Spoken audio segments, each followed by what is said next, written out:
Year's Eve, a time for friends. And speaking of friends, I want to chat about friendly fraud.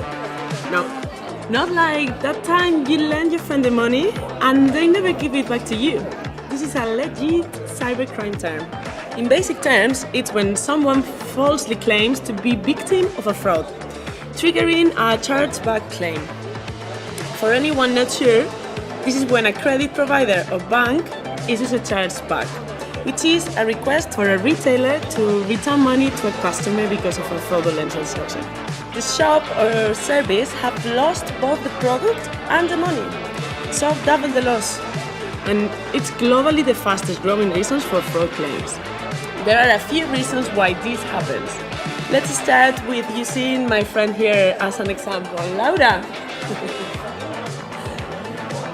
Let's say they have access to one of my retail accounts and they make a purchase that I didn't agree to. Rather than holding a friend or family member to account, some people would call their financial provider and report the transaction as fraud. Also, if we weren't so trusting, we must consider that often two people can be working together. So it's not an accident that it was being lied about. It was designed from the start as a money-making scheme and to stiff the merchant. But that would never happen with this one because they are awesome. This style of friendly fraud is also known to happen where people's children have access to their accounts and make unauthorized purchases. The next style of friendly fraud is a classic we've all felt one time or another, and that's buyer's remorse. You've ordered an item, it arrived, and you regretted it. A quick call to the bank and ta-da! The vendor has refunded you. But it's not that simple. Because you are not only getting the money back, but often keeping the item.